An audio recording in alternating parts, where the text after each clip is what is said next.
to the Thought SNOB podcast. I'm Paula SWOB. Let's get snobby.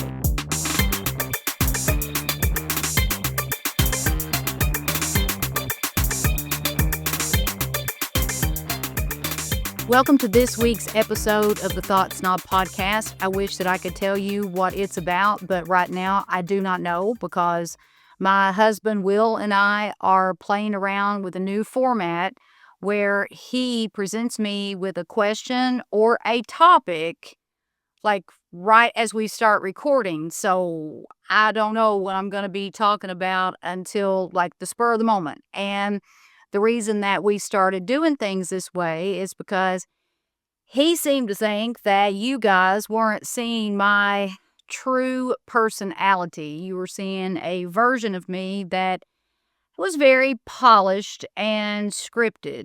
So these episodes are a bit more raw and completely off the cuff. So with that said, let's hear what he has for me today. So what am I talking about, Will? So as we sit here getting ready to record this episode, we are right about almost exactly a week away from a big old vacation. Yeah. And I thought you might want to tell everybody how a thought snob travels. So, I mean, a thought snob, I mean, if you're following the thought snob lifestyle, I would like to think that you've got some sense in comparison to the way I was when I was a thought slob, because those are two totally, completely different people, different lifestyles. So that'd be a really good place to start, I think. I think so too. So first, I'll tell everybody where we're going. We're going to France. The trip kicks off in Paris, and we're going to be there for a few days, and then we're going to make our way to the French Riviera, and we'll be there for a few days. So the last time that I traveled to Europe, and I've been to Paris, France once, and that was in 1999. So in 1999, how old would I have been? I was born in 76. Let's see, I can't do math worth of shit. I would have been 20. 22, getting ready to turn 23. 23. I was 22. Okay, I was definitely a thought slob. So if you've read my book right here, Thought SNOB, The Modern Spiritual Playbook for a Better Life, you know what a thought slob is and you know what a thought snob is. But if you haven't read the book, then I'll explain that just briefly right now. So a thought slob is an acronym that stands for self-loathing overrides better. So what thought slobs do is they have no awareness at all of what they're doing. They mindlessly create these terrible people, places, and things because they choose what they don't want over what they do want, which is a form of self-loathing because when you do that, then you subconsciously, maybe even consciously, you don't feel like that you deserve any better. So you settle and you take things that you don't really want. And you feel bitter about it, and you feel resentful about it. And carrying around those types of emotions, well, they align with an energetic vibration of trouble. So keep in mind, when I went to Paris, France in 1999, my vibe was aligned with trouble.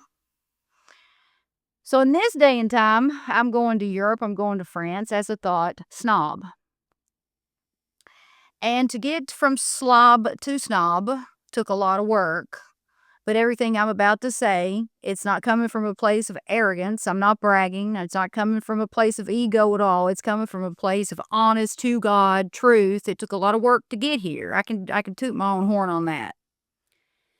So a SNOB is an acronym that stands for See New Objective Beliefs. And that's just really a fancy way of saying, look at the facts. A thought SLOB is going to listen to the subjective. They're going to listen to the opinions of others instead of what they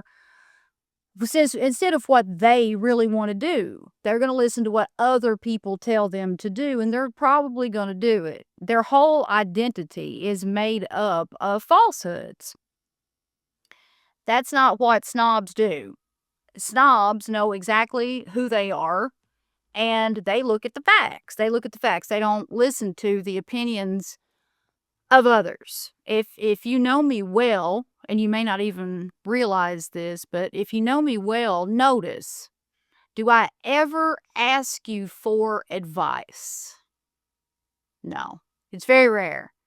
If I ask your opinion or I ask your advice, it's about something superficial, it's about something trivial. I may be like, is my hair out of place? Is my makeup fucked up?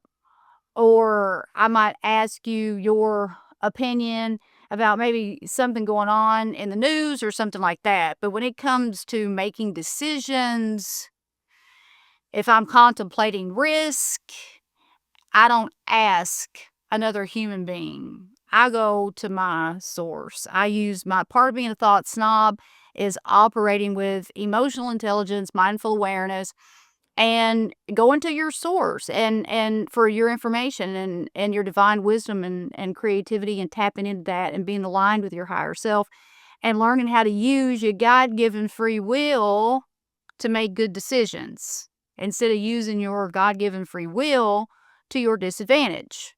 Thought slobs use their free will to their disadvantage, and they don't even realize what they're doing. Like, they really don't. They're operating mindlessly, and no judgment here whatsoever. I was the biggest thought slob ever. So,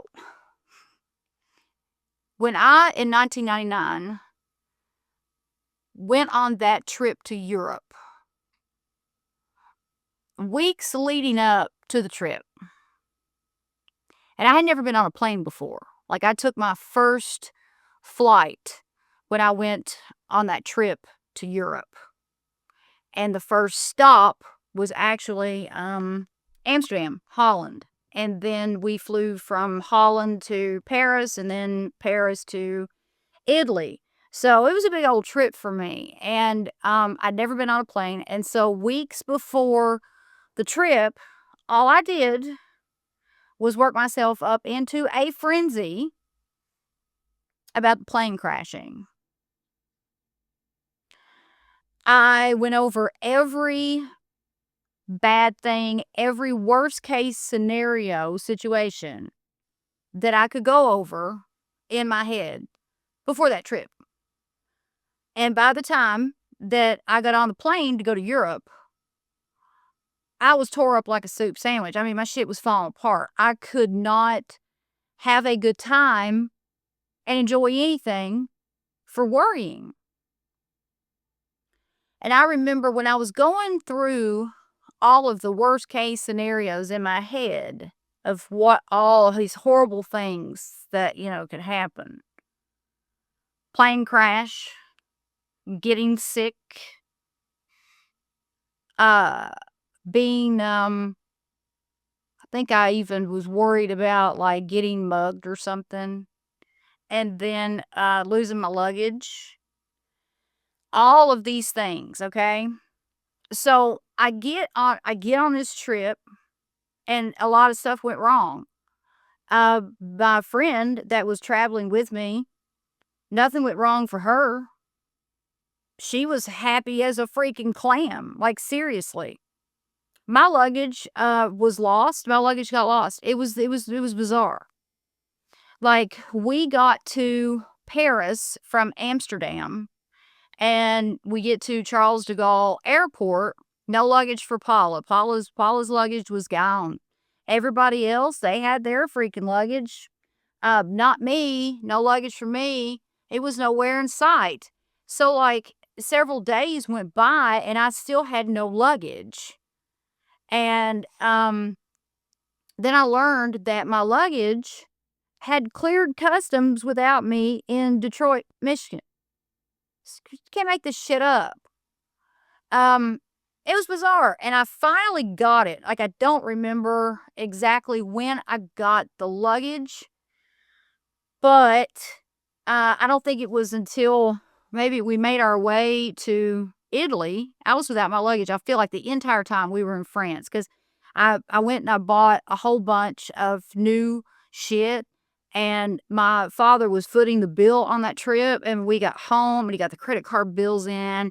He was not a happy freaking camper. Like, he was so mad at me. I can't say I really blame him, but anyway, that's a whole other story. So, not only did my luggage get lost, I haven't thought about this in a really long time, but shit, I got attacked by pigeons in, San Marco Square. It was so stupid. And I got ran over by a bicycle in Amsterdam. I used, I was buying something at this store in Amsterdam, and I was traveling with a debit card and a credit card, and there was a whole lot more money on that credit card than the debit card because the credit card belonged to my father. The debit card belonged to me. And they double charged me. I remember they double charged me, and that may cause my checking account to be overdrawn. That's not a good place to be, when you are in Europe and you don't, like, have a backup plan and you've never really traveled before and you have no fucking sense. So I was on this trip, this wonderful trip, staying in these beautiful hotels, doing these fabulous things, but I wasn't really having a good time because, everything was going wrong. Well, that's not a coincidence. I mean, I created every stinking ounce of that. So going into this trip, my thoughts have been completely different. I'll tell you what my thoughts have been going into this trip. My thoughts have been, I wonder how big that flagship Louis Vuitton store is in Paris. Um, and I have thought about, all the fashion that I'm gonna sit back and see at the French Open. Because we're in, like, a really cool upscale spot, I think. It's like we're going in, like, this entrance where the celebrities go in and stuff, and I love to people watch. I give you two shits about sports, but I love to people watch, and, I've thought about what I'll do if I see Leonardo DiCaprio. Like, and that'll depend on if I have decided to have a drink that day. If I haven't had a drink, then I probably won't make an ass of myself, but these are the thoughts that I've had. Like, if I come face to face with Leo, what is gonna happen? What am I gonna do? Okay, these are the thoughts I'm having. Not once have I had a thought that I'm gonna be in Nice, that's one of our stops, and I'm gonna get mugged. I have not had these thoughts.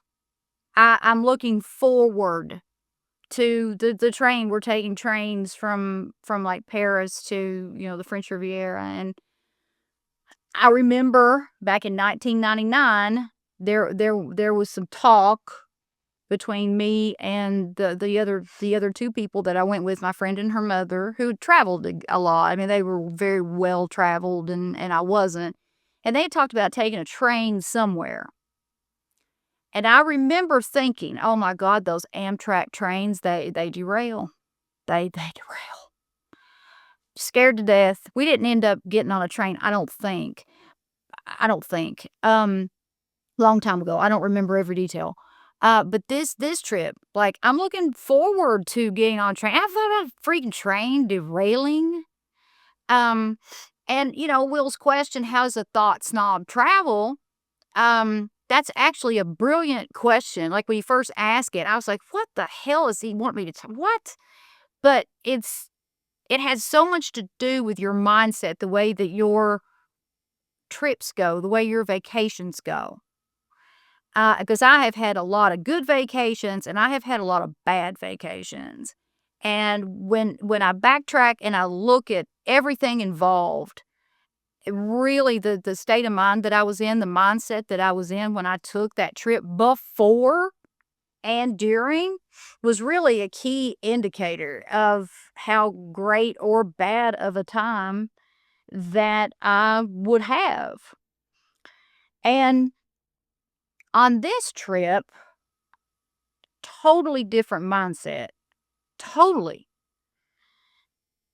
Back then, I was not, and I was younger. I mean, this has some things to do with maturity, although some people don't ever seem to really grow up or mature emotionally. I mean, you know these people. And I mean, I'm not trying to sound like an a-hole here, but some people just don't.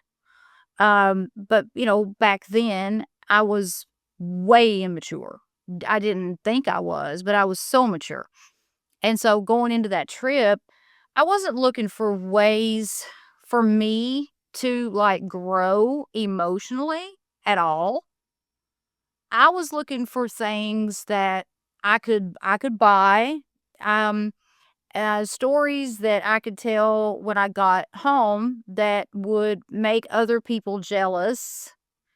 Those are the things that were on my mind during that trip, because it wasn't real common where I lived to take a trip like that. It was a very extravagant trip, and I'm very grateful that my father had the resources to send me and saw the value in it.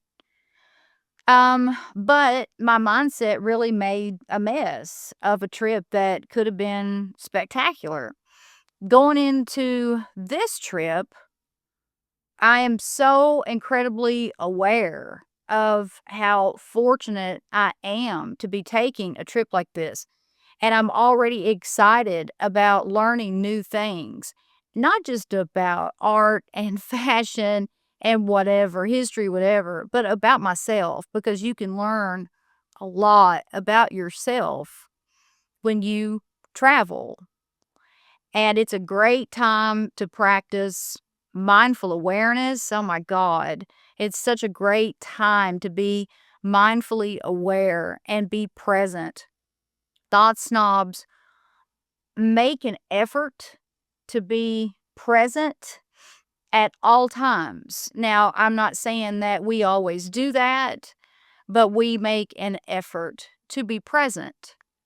The last trip, and this gets you into so much trouble in all life scenarios. This is applicable to every facet of life, everything you do. In 1999, I was living in the future. I was living in the future leading up to the trip. While I was on the trip, I was living in the future because I was worried about things that hadn't happened, and that screws you up so very badly.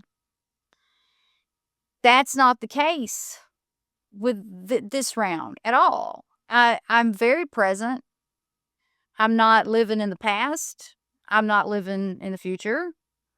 I'm living in the now. I mean, of course, I'm thinking about what am I going to pack. I've been looking at the weather forecast in France for next week and the week after that and the week after that, but I'm not I'm not thinking about worst case scenarios that may happen while I'm there. And that's what I did back in 1999. And here's another really um noteworthy thing. Um when thought okay, so working on myself, um meditating, the self-care, the mental health piece of everything that goes into being me, which is a full-time fucking job, that doesn't go on vacation. So when I am on the plane, on the train, when I am in France, and I'm bebopping around, I'm going to make time for my meditations. I'm going to make time to do the inner work and the healing that I do every day. There's no taking a vacation from that. That's something. It's like taking a vacation twice a day from everything. When I meditate, I go up to my meditation room up on the top floor, and I shut that door, and I turn all my woo-woo stuff on in there, and get the vibe right, and get out my crystals, and I do my sound bowls, and it's like I'm taking a vacation from the noise twice a day. And that's just like, that's permanent. And I will do that while we are away on this trip. And sometimes it can sometimes create some frustration because I am the minority. People like me, we are the minority. We're not like everybody else. We can't live without silence. I mean, if I need silence, like I need oxygen and water and magnesium. Like I have to have silence. And sometimes finding that when you're away on vacation is difficult depending on where you are. But I always find a way to do it. That was the furthest thing from my mind when I was a thought slob. The biggest piece of wisdom to pull out of this episode is the way a thought snob travels. Well, a thought snob is aware all the time, always aware of where they stand energetically. And before you take a big trip, before you take a big vacation, put yourself in check. Put yourself in check. Even, if it's, a couple of weeks beforehand, if you're not in a good headspace, if some crazy shit's been going on, then try and rein that in, get your vibe up, through whether that's through breath work or meditation or doing things that make you laugh, doing anything you can to keep that worry at bay. I mean, worry is so useless. And anytime you feel it coming on, practice SNOB, see new objective beliefs, look at the facts. When you're worried about something, why are you worried? Because you are anticipating a worst case scenario that hasn't happened. You don't have any answers, right? So if you can just look at that gap in time as an opportunity, if you can see that uncertainty as an opportunity, then you will serve yourself well. Great answer. All right, so that's a wrap. If you are enjoying the Thought SNOB podcast and you haven't liked and subscribed, then I would love it if you would do both of those things. And if you ever have a question or a topic that you would like me to talk about, I'm happy to do that. And always keep in mind that paulaswope.com is a one-stop shop for information. I encourage you to visit my website, check out all the resources that are available to you to help you heal and keep moving forward in your spiritual journey.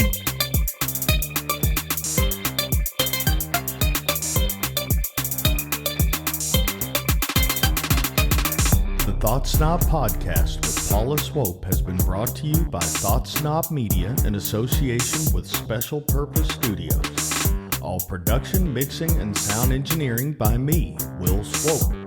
We hope you've enjoyed this podcast. Please take a few seconds to give us 5 stars and leave a review. See you on the next Thought SNOB podcast with Paula Swope.